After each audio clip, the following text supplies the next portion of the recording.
No programa de hoje você vai ver os pronunciamentos dos vereadores no plenário, a repercussão da manifestação de domingo em todo o Brasil. Michele Collins defende cotas para jovens e liberdade assistida. Osmar Ricardo cancela a audiência pública por causa da ausência do secretário João Braga ao evento. E a Comissão de Legislação e Justiça aprova plano de cargos e carreiras da Banda e da Orquestra Sinfônica do Recife. O TV Câmara do Recife está no ar.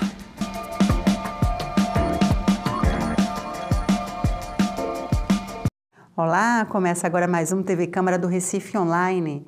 E no plenário, os vereadores repercutiram as manifestações populares ocorridas no Brasil no último domingo.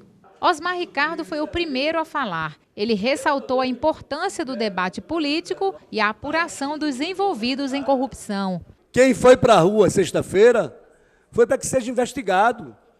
E eu acho que está sendo investigado.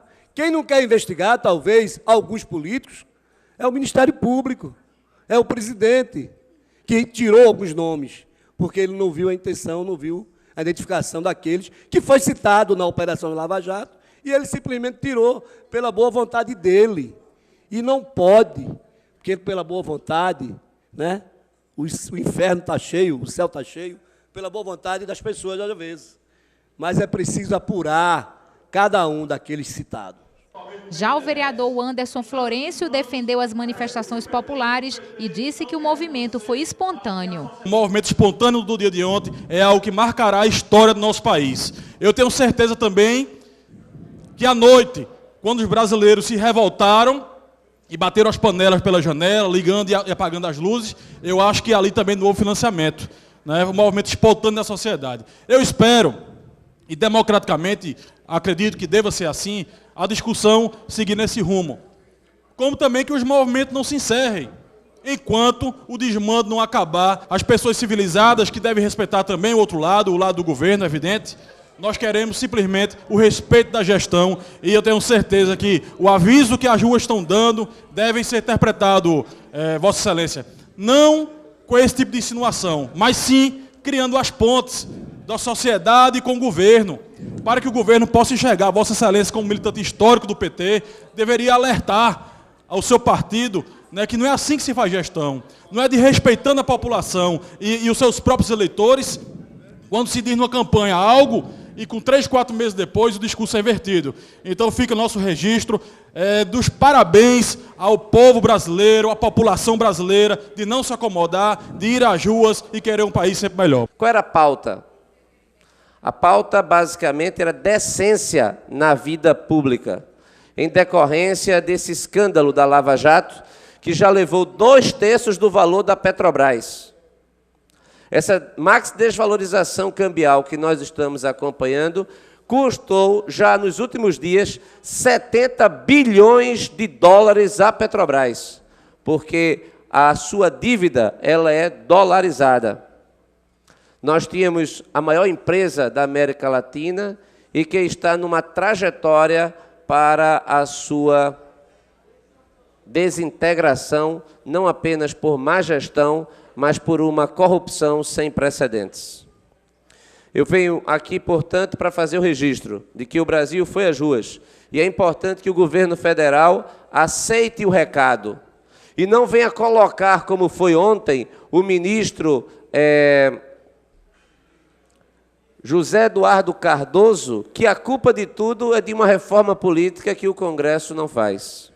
Isso é uma transferência de responsabilidade e é não querer ouvir o que o Brasil tem a dizer.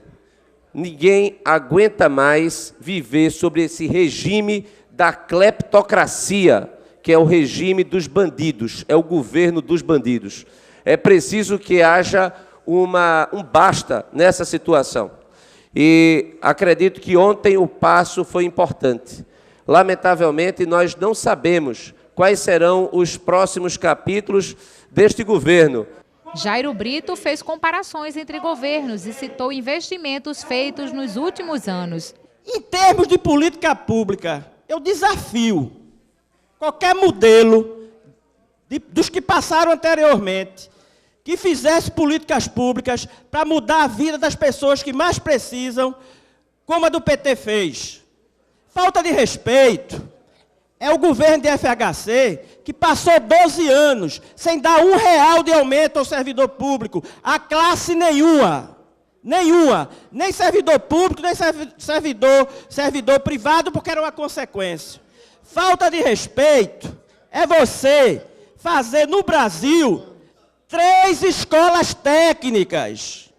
O PT fez 230. Falta de respeito é você ter 20 milhões de pobres absolutos no Brasil e eles só tiraram 2 milhões. Nós tiramos 18. Que falta de respeito é esse, vereador, do PSDB? É política pública. É você estar no governo para fazer política pública, para melhorar a vida das pessoas. Não ficar no achômetro aqui, porque o povo que foi ontem para as manifestações é diferente do objetivo do povo que foi sexta-feira. É igual. Todos nós queremos que seja apurada todas as falcatruas que houveram. Nós queremos que a democracia seja respeitada, que o voto foi dado há 4 meses atrás e quem ganhou a eleição foi Dilma Rousseff, com mais de 2 milhões de votos, e isso tem que ser respeitado, porque essa história de respeitar a legitimidade das urnas, não é uma história que veio agora não, é uma história que foi traçada por muitas pessoas, e muitas delas tiveram a vida perdida por lutar pela democracia. Foi aprovado em primeira discussão um projeto da vereadora Michele Collins.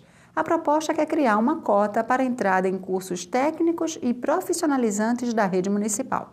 De acordo com o projeto de lei, as instituições públicas municipais de ensino técnico reservarão em cada concurso de seleção para ingresso nos cursos técnicos 5% de suas vagas para adolescentes e jovens que se encontrem em cumprimento de medidas socioeducativas de prestação de serviços à comunidade, em liberdade assistida, em semiliberdade e egressos de internação. Na tribuna da Câmara, a autora do projeto, Michele Collins, falou sobre a iniciativa. É um projeto importante para a cidade do Recife, porque nós vamos ter uma retaguarda importante para os nossos adolescentes, que muitas vezes têm se metido no mundo das drogas, têm entrado, né, nessa mazela das drogas. E esses cursos profissionalizantes oferecidos pela cidade do Recife e esse percentual que será reservado para esses adolescentes, ele estimula os adolescentes, né, aqueles que estavam cumprindo penas socioeducativas em regime semiaberto, muitas vezes quando saem do sistema, eles ficam até com vergonha para se reinserir na sociedade. E sabendo e tendo essa cota disponível para eles, vai servir de apoio, de incentivo, de estímulo para esses adolescentes poderem se reintegrar à sociedade, para eles voltarem a estudar, para eles fazerem um curso profissionalizante, ter uma profissão, né? Tem um ditado que diz que mente vazia é a oficina do diabo. Então, é isso que precisa ser feito com os adolescentes, prevenir para que eles não entrem na droga, em primeiro lugar, e, em segundo lugar, oferecer alternativas para que esses adolescentes sejam inseridos na sociedade, para que eles tenham espaço para eles. Os vereadores Luiz Eustáquio e Almir Fernando também destacaram a importância do projeto. Precisamos realmente garantir que as pessoas tenham oportunidade. E é com projetos dessa natureza que a gente vai conseguindo oportunidade para a reinserção das pessoas. Porque não basta apenas a pessoa ser curada, ter seu trabalho, ter um trabalho na forma de uma parte dela, a parte do uso ser resolvido. Ela precisa continuar a vida, e muitas vezes, se ela voltar para a comunidade e ela não tiver uma oportunidade, ela vai voltar para a mesma situação. Então, a reinserção social é algo muito importante e esse projeto vem nessa direção. Esse projeto seu está pensando no algo mais, que as pessoas, quando fizer esse tratamento, tenham para onde ir, para poder ter a sua reinserção na sociedade, tenham um emprego para ir. Então, é importante o seu projeto, quero parabenizá-la. eu fazendo parte hoje da Comissão de Legislação e Justiça, esse projeto passou pela nossa comissão, né? Inclusive, se eu não estiver enganado, foi o vereador Carlos Guedes que foi o relator, aprovando o projeto, e foi digno de elogio na comissão, quando nós debatemos esse projeto, porque foi uma visão que se teve lá da frente. Então, é importante, a gente lhe parabeniza e espera que esse projeto possa ser amanhã aprovado, para que possa realmente ir para a prática e que aquelas pessoas que estão, né, principalmente, que estão saindo dos tratamentos das drogas e até aqueles que estão saindo da ressocialização, possa ter a oportunidade para poder se qualificar e entrar no mercado de trabalho. Mas a proposta ainda precisa de uma segunda votação para depois ser encaminhada ao Executivo. Na semana passada, Michele Collins participou de uma reunião em Brasília sobre a regulamentação das comunidades terapêuticas. Ela trouxe ao plenário as novidades sobre o tema. Na verdade, as instituições não querem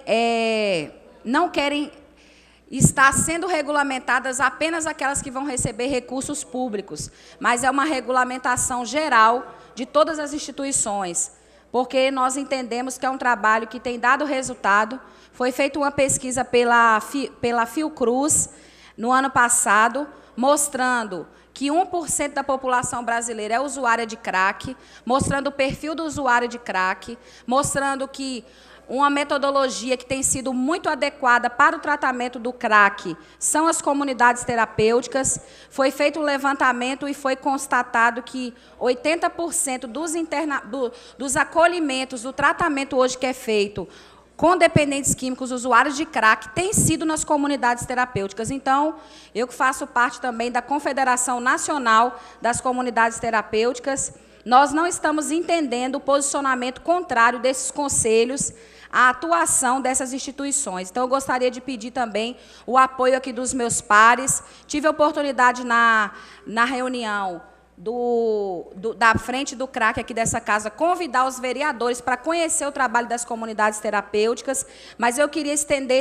esse convite a todos os vereadores dessa casa, porque nós temos aqui responsabilidade com essas 15 mil pessoas que tem hoje em Recife, uma população de 15 mil usuários de crack, e a responsabilidade está nas nossas mãos. Até o momento, a prefeitura ainda está vendo de que maneira vai fazer, mas relacionada à comunidade terapêutica, até o exato momento que eu falo aqui com Vossas Excelências, não foi feito nada, nenhum contato com comunidade terapêutica, nenhuma visita, nenhum tipo de apoio, nenhum tipo de visitar para ver como que é. Né? Se fala muito em visitar outros estados, visitar Alagoas, agora mesmo querem visitar, a frente quer visitar Alagoas de novo, mas o grande desafio é conhecer, sim, as políticas que estão dando certo em outros lugares, quem ainda não conhece, mas o grande desafio é trazer essa realidade para Recife. O grande desafio é pegar essas pessoas que estão morrendo, essas mães que estão acorrentando seus filhos e dar uma solução para essas pessoas. Então, eu gostaria de desafiar essa casa, não só à frente do CRAC, mas todos os vereadores, a ir conhecer o trabalho de perto, a perguntar, saber como é que é, ver se é bom, se não é bom, para depois ter um posicionamento e, quem sabe, essa casa aqui, numa força-tarefa, se unir verdadeiramente contra o crack em Recife. Amaro Cipriano Maguari cobrou do governo do estado que escute a sociedade civil para assegurar melhores resultados no Pacto pela Vida em Pernambuco. O ex-presidente de associação de bairros, ele vive dentro da comunidade, vereador Marco Aurélio, e ele sabe o que acontece em suas comunidades, em seus bairros, e seriam grandes contribuintes para colaborar no Pacto pela Vida, no combate à violência. Porque a questão da violência não é só prender, bater, torturar, tentar saber do que não acontece através de tortura, e sim uma política pública na sociedade, ouvir as pessoas, saber o que precisa nos seus bairros. A questão da iluminação pública mesmo, em uma cidade, é uma questão de segurança pública. Nós temos que investir, tratar bem as comunidades, ouvir o clamor das comunidades para daí tirar um resultado, tirar um dividendo importante para combater a questão da segurança pública. Então, ainda hoje eu espero, acredito que a gente vai chegar a esse ponto de dar atenção a toda essa camada social da nossa cidade em busca de soluções e alternativas para combater a violência e melhorar essa questão do pacto pela vida, para que possamos juntos ter uma conversa importante com o secretário da Defesa Social para a gente tomar outros caminhos no combate à segurança, combater essa questão da criminalidade e também propor para as comunidades alternativas sociais que venham beneficiar toda a comunidade da cidade do Recife e expandir a experiência para o estado de Pernambuco, porque violência não se combate com violência, sim com política pública, tratando bem e com informações. Não podemos trabalhar sem informações para combater a questão da criminalidade. Jurandir Liberal pediu mais atenção da Prefeitura aos equipamentos culturais do Recife, em especial os localizados no pátio de São Pedro. A casa que está instalado o Memorial Chico Sainz, primeiro não tem nenhuma indicação hoje. As pessoas perguntam e termina alguém indicando e dando o endereço. Mas ao chegar lá, você encontra todo o material que foi doado pela família sendo deteriorado, inclusive com muito mofo. Aquelas pessoas que têm alergia, eu recomendo que nem entre na porta, porque vai sair com problema respiratório. Portanto, todo esse equipamento, o de Luiz Gonzaga ainda está mais ou menos conservado, mas os demais estão totalmente abandonados. E, mesmo assim, não tem sido feita nenhuma programação para o pátio de São Pedro. Inclusive, os comerciantes permanecem lá por uma questão de insistência mesmo e porque tem alguns frequentadores abnegados que continuam frequentando o pátio de São Pedro. Portanto, eu estou aqui no dia de hoje fazendo um apelo para a administração do prefeito Geraldo Júlio que não esqueça esses equipamentos culturais e que façam realmente uma intervenção no sentido de recuperar essas casas que a gente já citou aqui. Eu sei que houve uma manifestação dos artistas que, inclusive, fizeram apelo à Secretaria de Cultura da Prefeitura do Recife, mas que a própria Secretaria diz que aguarda chegar esse manifesto para poder se pronunciar. E eu diria que a Prefeitura devia comparecer lá ao pátio de São Pedro, ouvir os locatários daqueles bares, restaurantes, os comerciantes da área, e cuidar dessa área que é responsabilidade total da Prefeitura da cidade do Recife. Portanto, é mais alguns equipamentos que a gente assiste culturais abandonados pela Prefeitura da cidade do Recife. A audiência pública sobre o comércio informal no Recife, convocada pelo vereador Osmar Ricardo e que aconteceria ontem pela manhã na Câmara, foi adiada. O motivo foi a ausência do secretário de Mobilidade e Controle Urbano, João Braga. A audiência pública no plenarinho da Câmara deveria discutir os rumos do comércio informal no Recife, com destaque para os camelôs que trabalhavam na Avenida Conde da Boa Vista e foram retirados recentemente pela Prefeitura, dentro de um plano de reordenamento urbano no centro da cidade. De acordo com o vereador Osmar Ricardo, o encontro já deveria ter ocorrido no dia 16 de fevereiro, mas foi adiado para que pudesse contar com a presença do secretário de Mobilidade e Controle Urbano, João Braga. No entanto, ele não compareceu à audiência pública nesta segunda-feira e enviou como representante a chefe de fiscalização da Secretaria, Irajacira Beltrão. Também compareceram à audiência pública o representante do Ministério Público de Pernambuco, Maviael de Souza, o presidente do Sindicato do Comércio Informal, Severino Souto, o presidente do Coletivo de Lutas Comunitárias, Ivonaldo Marcos, e o vice-líder do governo na Câmara, vereador Marco Aurélio. Depois de formar a mesa, cumprindo as formalidades que a casa exige, o vereador Osmar Ricardo decidiu não realizar a audiência pública. E a presença do secretário para esse debate era fundamental?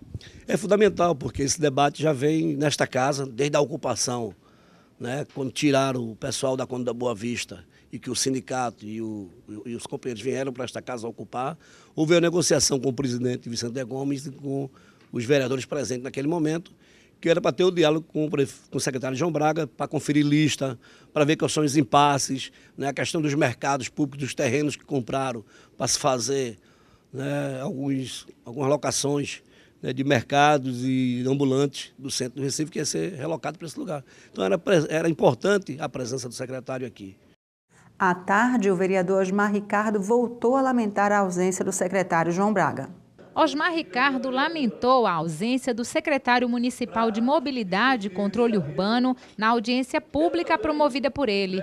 Segundo o vereador, a Câmara do Recife é um poder autônomo e precisa de respeito. E esta casa está sendo respeitada o momento todo, quando os secretários não vêm a ela. E não adianta a gente estar fazendo requerimento, porque a Inlub não resolve. O vereador Almir Fernandes sabe disso, campeão de requerimento, eu também faço requerimento. Vossa Excelência, vereadora Michele Collor, também faz, porque essa comunidade requer até o seu gabinete, vai até o seu gabinete, pedir para você intervir junto à prefeitura, para pedir para uma iluminação pública, tapa-buraco. E o que acontece? Nada é feito. O que falta nessa prefeitura é o respeito com esta casa. Mas o vereador Marcos de Bria saiu em defesa do secretário e deu explicações. Desde a semana passada, que Vossa Excelência tem conhecimento da grave situação que se encontra lá na Várzea, e foi marcada essa reunião com o João Braga. Só que não houve na segunda-feira. O presidente fez uma comissão e foi marcado para hoje às 10 horas. E lá se encontrava 5 vereadores.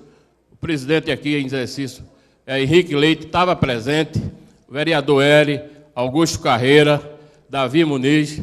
Então, ele estava preocupado com isso, porque não podia vir para essa reunião hoje, dessa audiência pública sua. Então, só na questão de esclarecimento, tá certo? O secretário pediu para que se fosse marcada outra data, que ele estará aqui para dar todo esclarecimento a Vossa Excelência. Já a vereadora Michele Collins defendeu a participação da Câmara nesse debate. É realmente o interesse dessa casa, é o interesse do cidadão recifense, porque tem a questão dos lojistas, tem a questão das pessoas com deficiência, da mobilidade, envolve todo um conglomerado de ações importantes relacionadas a esse tema, e já tem um tempo que está esse impasse. Então, eu acho que nós devemos se unir a essa casa, não podemos ficar desmoralizados, porque o presidente dessa casa, praticamente com Vossa Excelência, está à frente dessa negociação. Nós não estamos perdendo tempo, porque eu acho que tudo aquilo ali vai... Eu não quero crer que nós estamos perdendo tempo. Todas aquelas conversas, todas as reuniões que nós tivemos, e quando chega na hora de botar o ponto final ou de se resolver alguma coisa, não se resolve. Eu não estou aqui falando questão de partido político, de mérito, eu estou falando que essa casa ela precisa ser respeitada. Osmar Ricardo disse que irá realizar outra audiência pública sobre o comércio informal no dia 1º de abril. Os integrantes da Comissão de Legislação e Justiça se reuniram para avaliar e distribuir projetos em tramitação na casa. Entre eles, o plano de cargos da Banda e da Orquestra Sinfônica do Recife, que recebeu parecer de aprovação. O encontro teve a presença de integrantes da Orquestra e da Banda Sinfônicas do Recife e também do secretário executivo de administração. Eles vieram acompanhar de perto a votação do parecer ao projeto da Prefeitura que institui o plano de cargos, carreiras e vencimentos dos músicos. O parecer recebeu 5 emendas de parlamentares, mas elas foram rejeitadas. Entre elas, uma de autoria do vereador Almir Fernando. Tratava-se da contemplação dos aposentados, né? Nada mais justo do que o aposentado que trabalhou por todo o tempo na Orquestra Sinfônica, na Banda Sinfônica, e no momento em que temos um plano de cargos de carreira e vencimento para ajudar e contemplar os que estão na ativa, a gente propôs que os aposentados também fossem contemplados. Mas o secretário Joaquim nos convenceu de que eles estavam contemplados com esse plano de cargos de carreira. Então a gente ficou satisfeito e, para o bem de todos, a gente acha que esse plano será um plano que vai contemplar todos, inclusive os aposentados. O enquadramento dos aposentados hoje se dá por uma questão de legalidade, né? O aposentado está sim enquadrado no plano. O aposentado que hoje está no último nível vai para o último nível dessa carreira, que representa hoje, em termos de imediato da aplicação do plano, um ganho na faixa de 50% do vencimento. É essa situação que esse patamar que a gente está levando. Então a gente entende que o aposentado está sendo contemplado nesse plano, a gente não faria nada em direção contrária a isso. E a gente, no mesmo movimento, a gente está fortalecendo a gratificação de produtividade musical, essa que diz respeito ao servidor da ativa e relacionada a uma produtividade de concerto, que ajuda também e fortalece essa possibilidade da gente incentivar os concertos mensais, essa participação do músico e, ao mesmo tempo, conseguir essa estrutura remuneratória que seja atrativa para um concurso público. De acordo com o PCCV da categoria, a partir de março de 2015, os vencimentos dos músicos da Orquestra e da Banda Sinfônicas do Recife irão variar de R$ 1.244 a R$ 2.116. Já as gratificações de produtividade musical de nível médio variam de R$ 2.212 a R$ 3.760 e as de nível superior de R$ 2.385 a R$ 4.054. Essa é uma demanda histórica da categoria. Desde o início da gestão a gente vem recebendo essa demanda dos músicos do Recife, que constitui, na verdade, uma categoria de excelência, um quadro de excelência dentro da Prefeitura do Recife, tanto da orquestra quanto da banda. E a gente, com isso, está, na verdade, coroando e reconhecendo essa carreira. A gente, através dessa restauração do plano, a gente consegue atrair para um concurso público servidores também do nível dos que a gente tem hoje. Então a gente acha que é uma vitória que a gente está tendo dupla. A Prefeitura do Recife fortalecendo sua orquestra e os servidores tendo um novo patamar de plano de carga e salário. A aprovação desse projeto do Executivo foi uma grande conquista para a categoria, né? Para os membros da orquestra e da banda sinfônica. Isso foi um trabalho que eles desenvolveram junto com o Executivo desde a gestão passada. A gente acompanhou esse processo de envio do projeto de lei do Executivo para que houvesse realmente esse ganho no salário e no plano de cargos e carreira dessa categoria tão importante para a cidade do Recife. Foi até colocado que alguns profissionais já estavam deixando a orquestra e a banda, estavam indo para outros estados por conta dessa defasagem no seu plano de cargos e salário. Então, foi uma conquista. O projeto foi bastante discutido, ele foi aprovado na íntegra, porque foi um trabalho realmente de parceria entre o Executivo e a categoria. Então foram apresentadas algumas emendas, essas emendas foram entendidas pela comissão como inconstitucionais. Então o projeto foi um projeto aprovado pela maioria da comissão e foi realmente um ganho muito grande para a categoria. Os integrantes da Comissão de Legislação e Justiça aprovaram ainda outros 4 pareceres, entre eles o que dispõe sobre ações socioeducativas e preventivas nas escolas públicas do Recife para sensibilização de combate à violência contra os idosos. Também foi aprovada a Semana Municipal de Conscientização da Saúde Bucal, que fará parte do calendário oficial da Prefeitura do Recife. O próximo encontro da comissão está previsto para o dia 23 de março. A gente fica por aqui. Para rever esse e outros programas, acesse nosso canal youtube.com/Câmara do Recife. Até mais.